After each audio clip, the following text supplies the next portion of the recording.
अखिल ब्रह्मांड के नायक मर्यादा पुरुषोत्तम परमात्मा राम की ये पावन कथा कहे सुने के हम सभी ला परम सौभाग्य की प्राप्ति हो है। तो मानस के प्रेम सज्जनों, ये परमात्मा राम के कथा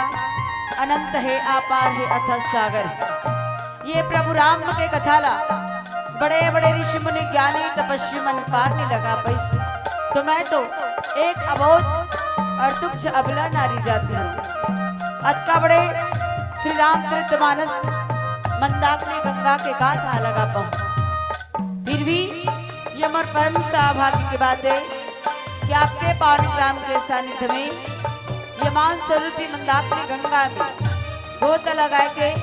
मोला परम सौभाग्यशाली बना। ताओ परमात्मा राम की कथा की ओर चले से पूर्व ये पान धराधाम भरवा मुड़ा के माटी महतारी ला माता शीतला और 36 कोटि विराजमान देवी देवता ला ये पान धराधाम भरवा मुड़ा के परम आदरणीय बुजुर्गन जिनमें राम कथा रसपान करके अपन जीवन में अवतरित करने वाले मोर दशरथ तुल्य पितामह के श्री पावन चरण कमल सती सावित्री कौशल्या अहिल्या की तरह मोर ममतामय करुणामय वात्सल्यमय माताएं मर्यादा की पल्लू लसर में ढककर चलने वाली समस्त देवी मन के श्री पावन चरण कमल मां जेकर अधिक प्रयास के माध्यम से ये मर्यादा के मंचला ये धर्म के मंचला सजाए में सहयोग काम करैया समस्त अजब समिति के पदाधिकारी राम लक्ष्मण भरत शत्रुघ्न तुल्य और बड़े भैया मन के श्री पावन चरण कमल मां और महतारी मन की गोदी मां किलकारी मार आने वाला भविष्य के श्यान नान्हे नान्हे बाल गोपाल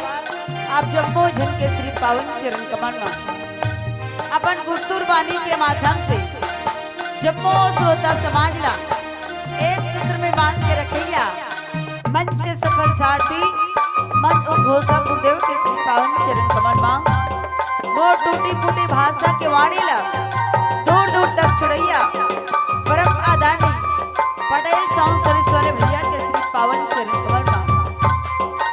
रामचरित मानस कथा के पठन पाठन ला अपन YouTube चैनल के माध्यम से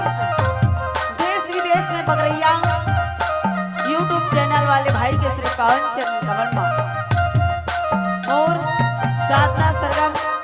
मानस परिवार ग्राम बहरापुरा जिला गरियाबंद छत्तीसगढ़ के नाने नाने लइका मन के ढाले आप जम्मो जन के श्री पावन चरण कमल मां कोटि कोटि प्रणाम है। स्वीकार करो स्वीकार करो स्वीकार करो।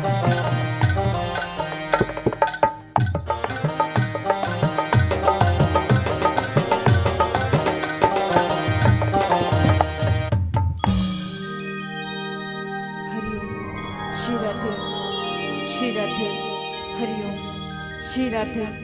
श्री राधे श्री राधे हरिओम श्री राधे श्री राधे राम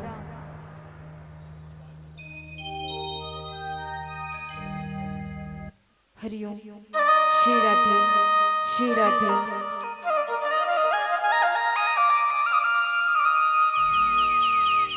श्रिया के राम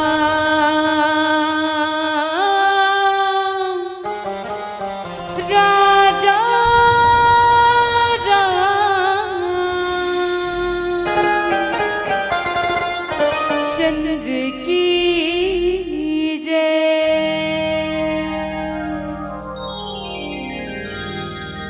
गुरु मात पिता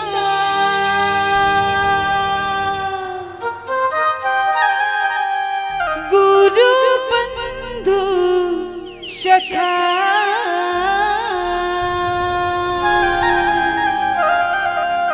तेरे चरणों में स्वामी मेरा कोटि प्रणाम।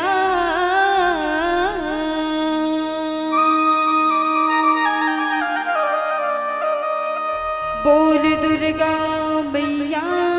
की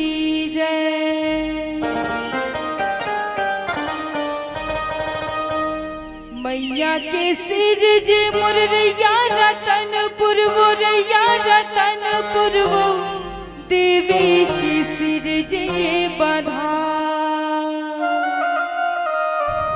मैहर के सिर जे मोर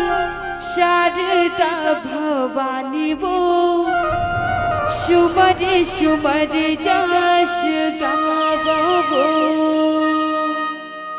मैहर के सिर जे मोर शारदा भवानी वो सुमर सुमर जाश गावो जगमग जगमग हो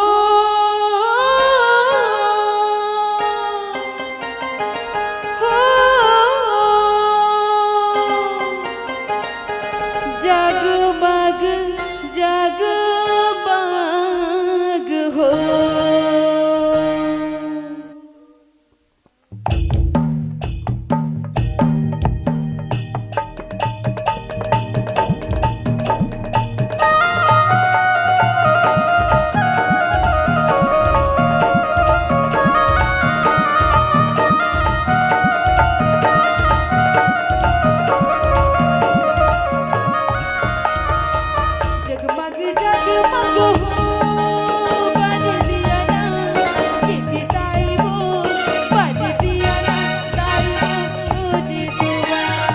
जगमग जगमग हो